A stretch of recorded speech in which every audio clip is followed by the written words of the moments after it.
കുറച്ച് ദിവസം ഞാൻ നാട്ടിലുണ്ടായിരുന്നില്ല. എന്നാലും ചില സംഭവങ്ങളൊക്കെ ഞാൻ അറിഞ്ഞു. അതിൽ എനിക്ക് കൗതുകവും അത്ഭുതവും തോന്നിയ ഒരു സംഭവമായിരുന്നു കളമശ്ശേരി MCC കോളേജിൽ നടന്ന NCC ക്യാമ്പ്. അത് പട്ടാളക്കാർ നടത്തുന്നതാണ്, നിസ്സാരക്കാരല്ല. ഇന്ത്യൻ പട്ടാളം നടത്തുന്ന ക്യാമ്പാണ്.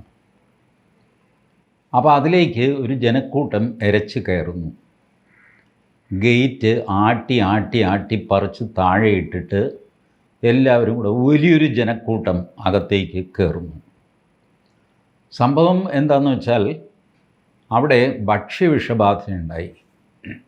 100-300 കുട്ടികളാണ് NCC ക്യാമ്പിലുള്ളത്. അതിൽ 10-70 പേർക്ക് ഭക്ഷ്യവിഷബാധയുണ്ടായി. ഭക്ഷ്യവിഷബാധയുണ്ടായവരെ ഹോസ്പിറ്റലിലേക്ക് മാറ്റി. ഈ ആൾക്കൂട്ടം ഹോസ്പിറ്റലിൽ, സ്വന്തം മക്കൾ അതിലുണ്ടോ എന്നൊക്കെ അന്വേഷിച്ച് ആൾക്കൂട്ടം ഹോസ്പിറ്റലിലേക്ക് പാഞ്ഞു പോകുന്നത് നമുക്ക് മനസ്സിലാക്കാം. NCC ക്യാമ്പിലേക്ക് പാഞ്ഞു പോയത് എന്തിനാ? അയ്യോ, എൻ്റെ മകനോ മകളോ അതിലുണ്ടോ? ഉണ്ടോ എന്നറിയാൻ ആശുപത്രിയിലല്ലേ പോകേണ്ടത്? അതോ ക്യാമ്പിൽ പോയാണോ അന്വേഷിക്കുന്നത്? എൻ്റെ മകൻ സേഫാണോ എന്നറിയാനായിട്ട് ഒരു അച്ഛനോ അമ്മയോ ആദ്യം പോകുന്നത് ഹോസ്പിറ്റൽ. അവിടെ ആകെ 70 പേരല്ലേ ഉള്ളൂ. 2 ഹോസ്പിറ്റലായിട്ട് 70 പേരോ 75 പേരോ ആണ്. അവരുടെ കൂട്ടത്തിൽ തൻ്റെ മകനോ മകളോ ഉണ്ടോ എന്നറിയാനാണോ എളുപ്പം? അതോ ഈ ക്യാമ്പിൽ പോയിട്ട്, അതിൻ്റെ രാത്രിയാണ്, രാത്രി 11:50 ക്യാമ്പിൽ പോയിട്ട് അവനെ കണ്ടുപിടിക്കലാണോ എളുപ്പം? മാത്രമല്ല, നിങ്ങൾ ഒരു അപകടം പറ്റി ആശുപത്രിയിൽ പോയി എന്ന് പറഞ്ഞാൽ ആശുപത്രിയിലേക്കാണ് സാധാരണ മനുഷ്യൻ്റെ പോക്ക്. അസാധാരണമായ ഒരാൾക്കൂട്ടം ആ രാത്രിയിൽ അവിടെ ഉണ്ടായത് എങ്ങനെയാണ്? സ്ഥലം കളമശ്ശേരിയാണ്. കളമശ്ശേരിയുടെ ഡെമോഗ്രഫി മനസ്സിൽ വെച്ചുകൊണ്ട് തന്നെയാണ് ഞാൻ ഈ ചോദ്യം ചോദിക്കുന്നത്. ഇന്നലത്തെ പത്രം എൻ്റെ കയ്യിലുണ്ട്. NCC ക്യാമ്പിൽ സൈനികനെ ആക്രമിച്ച സംഭവം 2 പേർ പിടിയിൽ. NCC ക്യാമ്പിൽ കയറി 21 കേരള NCC ബറ്റാലിയൻ അഡ്മിനിസ്ട്രേറ്റീവ് ഓഫീസറെ ആക്രമിച്ച് പരിക്കേൽപ്പിച്ച സംഭവത്തിൽ 2 പേർ തൃക്കാക്കര പോലീസിൻ്റെ പിടിയിലായി. 21 കേരള NCC ബറ്റാലിയൻ. ഈ അഡ്മിനിസ്ട്രേറ്റീവ് ഓഫീസർ എന്ന് പറയുന്നത് ലഫ്റ്റനൻറ്റ് കേണൽ കർണയിൽ സിംഗ് എന്നാണ് അദ്ദേഹത്തിൻ്റെ പേര്. അദ്ദേഹത്തെ തല്ലി കഴുത്തിന് പിടിച്ചു. ഇതൊക്കെ വീഡിയോ ഉണ്ട്. അദ്ദേഹം കഴുത്തിൽ നിന്ന് വിടുവിക്കാൻ ശ്രമിക്കുന്നു. പിന്നെ എന്തൊക്കെ ചെയ്തു എന്നറിയില്ല. മൂർച്ചയുള്ള ഒരു സാധനം കൊണ്ട് കുത്തി എന്നാണ് റിപ്പോർട്ട്. ഫോർട്ട് കൊച്ചി സ്വദേശിയായ പുത്തൻ വീട്ടിൽ M നവാസ് 52 വയസ്സ്, പള്ളൂരുത്തി സ്വദേശിയായ കുന്നത്ത് വീട്ടിൽ നിഷാദ് എന്നിവരെയാണ് തൃക്കാക്കര പോലീസ് പിടികൂടിയത്. കഴിഞ്ഞ 23-ന് തൃക്കാക്കര KMM കോളേജിൽ നടന്ന NCC ക്യാമ്പിനിടെ 92ഓളം കേഡറ്റുകൾക്ക് ഭക്ഷ്യവിഷബാധ ഏൽക്കുകയും തുടർന്ന് ചികിത്സ തേടുകയും ചെയ്തിരുന്നു. സംഭവം അറിഞ്ഞ് ക്യാമ്പിലുണ്ടായിരുന്ന NCC കേഡറ്റുകളുടെ രക്ഷിതാക്കൾ ക്യാമ്പ് നടക്കുന്ന കോളേജിൽ എത്തിയിരുന്നെങ്കിലും അകത്തേക്ക് കയറ്റിവിടാതെ കോളേജ് ഗേറ്റിന് മുമ്പിൽ രക്ഷിതാക്കളെ തടഞ്ഞിരുന്നു. മണിക്കൂറുകൾ കാത്തിരുന്ന ശേഷവും കുട്ടികളെ സംബന്ധിച്ച് വിവരങ്ങൾ ലഭിക്കാതായതോടെ രക്ഷിതാക്കൾ ഗേറ്റ് തള്ളി തുറന്ന് അകത്ത് കയറുകയും തുടർന്നുണ്ടായ തർക്കത്തിലാണ് ക്യാമ്പ് അഡ്മിനിസ്ട്രേറ്റീവ് ഓഫീസറെ കയ്യേറ്റം ചെയ്തതായി പരാതി ഉണ്ടായത്. NCC ക്യാമ്പിലുണ്ടായിരുന്ന വിദ്യാർത്ഥികളുടെ രക്ഷിതാക്കളാണ് പിടിയിലായവർ. കോടതിയിൽ ഹാജരാക്കിയ പ്രതികൾക്ക് ജാമ്യം നൽകി. ഈ സംഭവത്തിൽ ഇപ്പോൾ ഓൾ ഇന്ത്യ തലത്തിൽ ഈ സംഭവം പറഞ്ഞിരിക്കുന്നത് ഇങ്ങനെയല്ല. എനിക്കിപ്പോഴും മനസ്സിലായിട്ടില്ല രക്ഷിതാക്കൾ എന്തിനാണ് ഓടി NCC ക്യാമ്പിൽ പോയത്, എന്തുകൊണ്ട് ആശുപത്രിയിൽ പോയില്ല? മകനെയോ മകളെയോ മൊബൈൽ ഫോണിൽ എന്തുകൊണ്ട് വിളിച്ചില്ല? അവരെല്ലാം സ്വിച്ച് ഓഫ് ചെയ്തിരുന്നു. It is unbelievable. ക്യാമ്പിലെ എല്ലാവരുടെയും മൊബൈൽ സ്വിച്ച് ഓഫ് ആയിരുന്നു. ക്യാമ്പ് അധികാരികളുടെ മൊബൈൽ സ്വിച്ച് ഓഫ് ആയിരുന്നു. അങ്ങനെ ആണെങ്കിൽ മാധ്യമങ്ങൾക്ക് എവിടെ നിന്ന് റിപ്പോർട്ട് കിട്ടി? മാധ്യമങ്ങൾക്ക് 78 പേരോ 30 പേരോ 92 പേരോ ഇങ്ങനെ പല നമ്പേഴ്സ് പറയുന്നുണ്ട്. മാധ്യമങ്ങൾക്ക് ഈ നമ്പേഴ്സ് എവിടെ നിന്ന് കിട്ടി?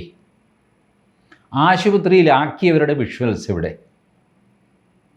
ഇതൊക്കെ നോക്കണ്ടേ?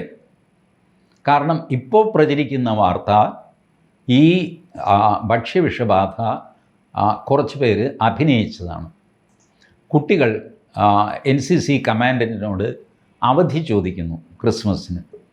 NCC ക്യാമ്പിൽ അവധിയില്ല, പക്ഷേ ക്രിസ്മസ് ആഘോഷമുണ്ട് എന്ന് കമാൻഡൻറ്റ് പറയുന്നു. കഴിയും.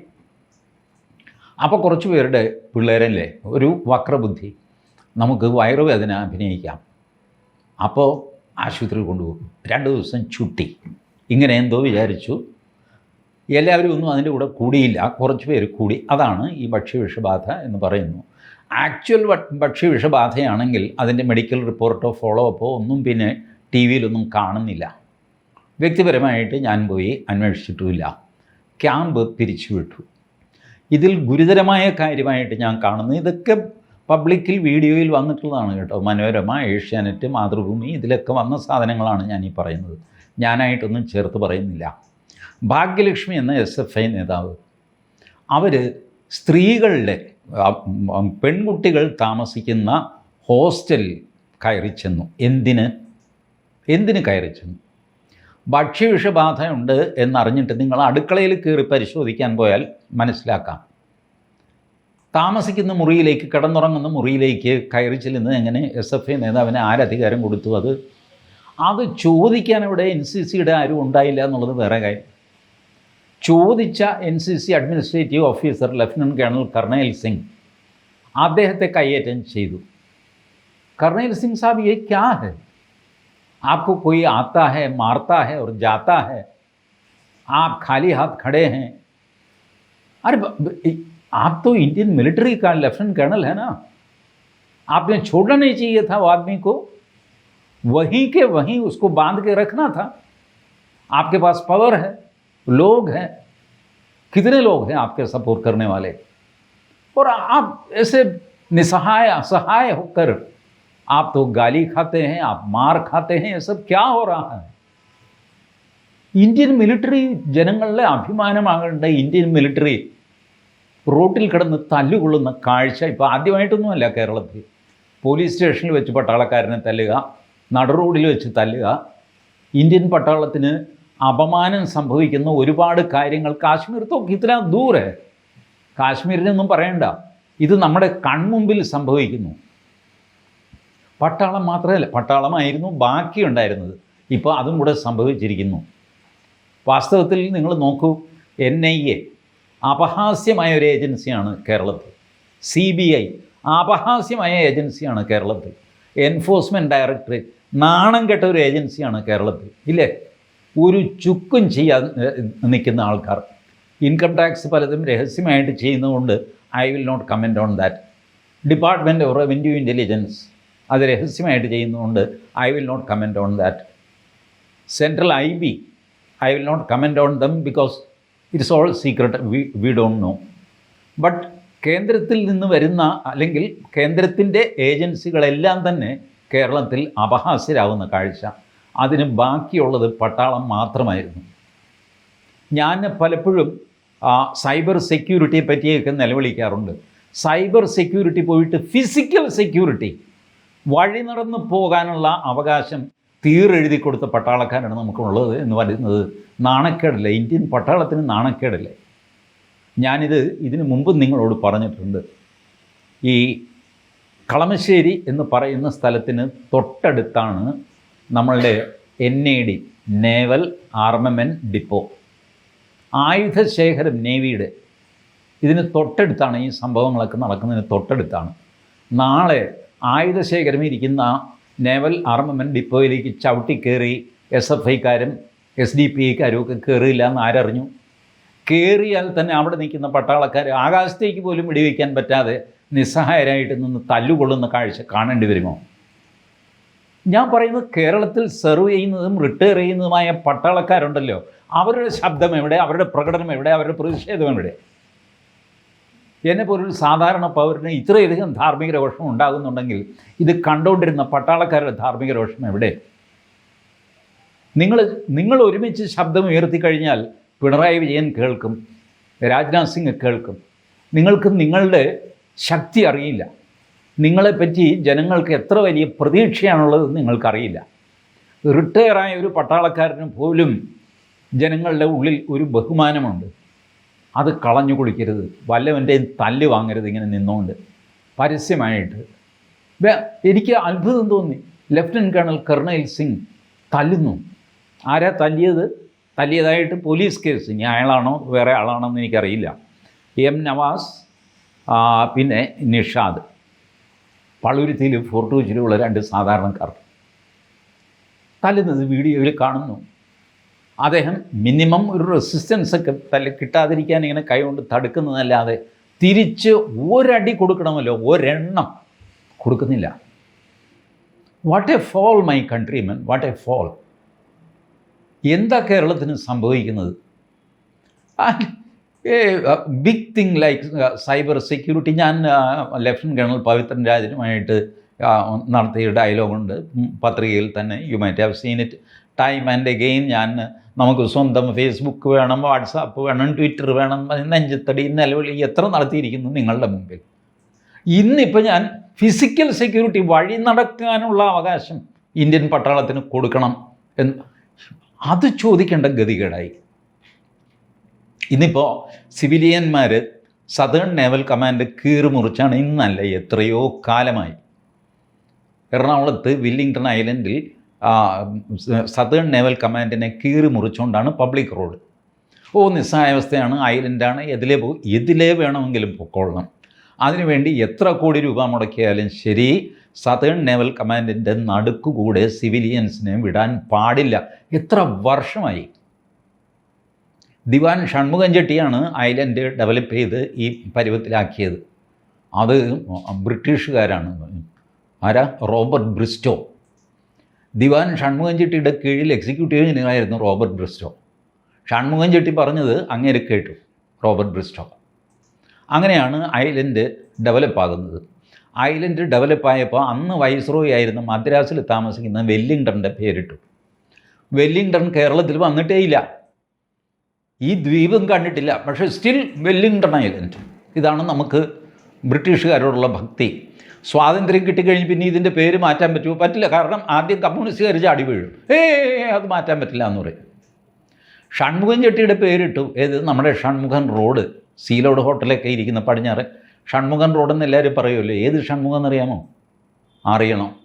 ദിവാൻ ഷൺമുഖം ചെട്ടി, കൊച്ചി ദിവാനായിരുന്ന സി ഷൺമുഖം ചെട്ടി, അദ്ദേഹത്തിൻ്റെ പേരിലാണ് ഷൺമുഖൻ റോഡ്. അദ്ദേഹത്തെ എറണാകുളത്തേക്ക് മാറ്റിയിട്ട് ഐലൻഡ് സായിപ്പിന് തീരെഴുതി കൊടുത്ത ടീമാണ് നമ്മൾ. അവിടെയാണ് സദേൺ നേവൽ കമാൻഡ് ഉണ്ടായത്. ആ സദേൺ നേവൽ കമാൻഡിൻ്റെ നടുക്കുകൂടെ കീറി മുറിച്ചാണ് പബ്ലിക് റോഡ്.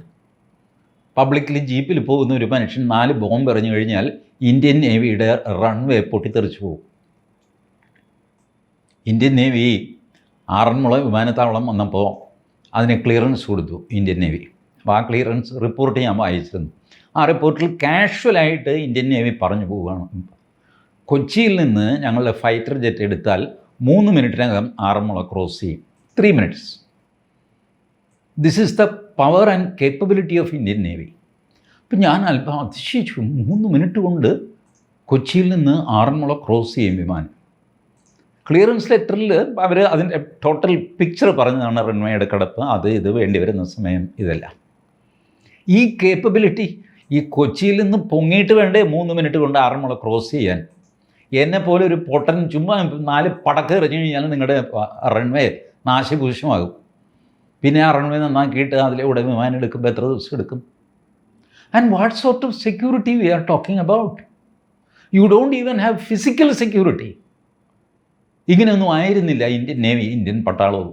ഏഴിമല നാവിക അക്കാഡമി വന്നല്ലോ വടക്ക് മലബാർ ഭാഗത്ത്. ആ നാവിക അക്കാഡമിയിലേക്കുള്ള സാധനങ്ങളുമായിട്ട് ലോറി വന്നു. ലോറി വന്നപ്പോൾ CITUക്കാർ തടഞ്ഞു. അൺലോഡ് ചെയ്യാനായിട്ട് ഇത്ര 1000 രൂപ വേണം, അങ്ങനെ വേണം, ഇങ്ങനെ വേണം. ലോറിയിൽ നിന്ന് സാധനം ഇറക്കാതെ കിടക്കുക. അവിടുത്തെ ചാർജായിട്ടിരുന്ന നേവൽ ഓഫീസർ ഇവിടെ കൊച്ചിയിൽ സദേൺ നേവൽ കമാൻഡ് വിളിച്ച് പറഞ്ഞു, അവർ ഇറക്കണ്ട, ഞങ്ങൾ വന്നിട്ട് നോക്കാം പറഞ്ഞിട്ട് ഇവിടുന്ന് 2 ജീപ്പിൽ നല്ല സർദാർജിമാർ നേവിയിലെ ഏഴിമലയിൽ പോയിട്ട് ലോറിയിൽ നിന്ന് സാധനം ഇറക്കാൻ തുടങ്ങി. അപ്പോൾ CITUക്കാർ സൈഡിൽ നിന്ന് വലിയ ഘോര പ്രസംഗമൊക്കെയാണ്. നേതാവ് അടുത്തേക്ക് വന്നു, സർദാർജിയോട് എന്തോ സംസാരിച്ചു. സർദാർജി തിരിച്ചും എന്തോ സംസാരിച്ചു. നേതാവ് വന്നിട്ട് അനുയായികളോട് പറഞ്ഞു, നമുക്ക് പിരിഞ്ഞു പോകാം, ഈ സമരം ശരിയാവില്ല. അപ്പോൾ എന്താ നേതാവ് ചോദിച്ചു. അത് ഞാൻ പിന്നെ പറയാം എന്നൊക്കെ പറഞ്ഞിട്ട് നേതാവ് വേഗം നടന്നു. അനുയായികളും പിന്നാലെ കൂടി പോയി. എന്താണ് ചേട്ടാ കാര്യം എന്താണെന്ന് ചോദിച്ചു. എടാ അയാൾ തല്ലുന്നു. ആ സർദാർജി പറഞ്ഞു, ഇവിടെ കൂടുതൽ കച്ചറ ഉണ്ടായി കഴിഞ്ഞാൽ ഇടിച്ച് ഞാൻ നാശമായി കളയുന്നു. സർദാർജിയുടെ ഒലക്ക പോലത്തെ കൈ കണ്ടു കഴിഞ്ഞപ്പോൾ CIT നേതാവിൻ്റെ പ്രാണം പോയി. ഒരെണ്ണ ഇട്ട് തന്നാൽ 7 ദിവസം മുമ്പായെന്ന് എനിക്കില്ല. അതുകൊണ്ട് എല്ലാവരും പറപറ കടന്നു. അങ്ങനെ ഒലക്ക പോലത്തെ കൈ കൊണ്ട് ദേശസ്നേഹം വരുത്തിയ ആൾക്കാരാണ് ഇന്ത്യൻ നേവി. ഇവർ കൈ കൊണ്ട്. But what is happening now? കളമശ്ശേരിയിൽ നിസ്സഹായനയത്തിൽ നിന്ന് ഒരു ലഫ്റ്റനൻറ്റ് കേണൽ തല്ല് വാങ്ങുന്ന കാഴ്ച ഏതൊരു ദേശസ്നേഹിയായ പൗരനെയും കരയിപ്പിക്കും സത്യത്തിൽ. പക്ഷേ നമ്മൾ ആരും അത് ഗൗരവമായിട്ടെടുത്തില്ല. Not even my friends in Sangh Parivar who are suppose to be a nationalist. ആർക്ക് ഗൗരവമാകണമെങ്കിൽ എന്ത് വേണം? ആദ്യം വിനു വി ജോൺ, അഭിലാഷ് മോഹനൻ, ഷാനി പ്രഭാകർ, ഇവരൊക്കെ വൈകുന്നേരം ചർച്ച ചെയ്യണം. എങ്കിലേ കേരളത്തിൽ ഒരു വിഷയം ഗൗരവമാകുള്ളൂ. കേരളത്തിലെ സോഷ്യൽ മീഡിയ മെയിൻ സ്ട്രീം മീഡിയയുടെ വാലാണ്. മെയിൻ സ്ട്രീം മീഡിയയിൽ ഗൗരവത്തിലെടുക്കുന്നത് സോഷ്യൽ മീഡിയയും ഗൗരവത്തിലെടുക്കും. മെയിൻ സ്ട്രീം മീഡിയയിൽ വരാത്തൊരു വാർത്ത സോഷ്യൽ മീഡിയയിൽ നിങ്ങൾ തലകുത്തി മറിഞ്ഞാൽ സോഷ്യൽ മീഡിയയും പിക്കപ്പ് ചെയ്യില്ല. സോഷ്യൽ മീഡിയയിൽ ദേശസ്നേഹികൾ മുട്ടിയിട്ട് വഴി നടക്കാൻ വയ്യ. But they will not campaign for their nation unless Vinu V John or Shani Prabhakar takes up the issue. എന്നിട്ട് ആ ഡിബേറ്റിൽ പങ്കെടുത്തവൻ പറഞ്ഞത് തെറ്റിപ്പോയി എന്ന് പറഞ്ഞിട്ട് അവനെ ചീത്ത പറയും എന്നുള്ളതല്ലാതെ yourself doing a service to the nation it's very difficult. എനിക്കിതിലൊക്കെ വേദനയുണ്ട്, വിഷമം കൊണ്ട് പറയുന്നതാണ്. എന്നെ പലരും ചീത്ത പറയും, എനിക്കറിയാം. ഈ വീഡിയോയുടെ താഴെയും ഒന്ന് ചീത്ത പറയും. എത്ര ചീത്ത കേട്ടിരിക്കുന്നു, എനിക്കത് വിഷയമല്ല, അത് നടക്കട്ടെ. ബട്ട് പറയാനുള്ളത് പറയുക തന്നെ വേണം. NCC ക്യാമ്പ് എന്ന് പറയുന്നത് നിസ്സാര സംഗതിയെല്ലാം. നമ്മൾ ഭാവി പട്ടാളക്കാരെ വാർത്തെടുക്കുന്ന ക്യാമ്പാണ്. 500 പേരുണ്ടായിരുന്നു ക്യാമ്പിലെന്ന് പറയുന്നുണ്ട്, 200 പേരുണ്ടായിരുന്നു. ബട്ട് ആയിക്കോട്ടെ, കേരളത്തിൽ 200 ചെറുപ്പക്കാർ ഇപ്പോൾ ഇന്ത്യൻ പട്ടാളത്തിൽ ചേരാനുള്ള ഒരു ട്രെയിനിങ് ആണല്ലോ ആഫ്റ്റർ ആൾ NCC. അതിന് തയ്യാറായിട്ട് അവർ മുന്നോട്ട് വന്നെങ്കിൽ അത് അഭിനന്ദിക്കാൻ നമ്മൾ തയ്യാറാവണ്ടേ.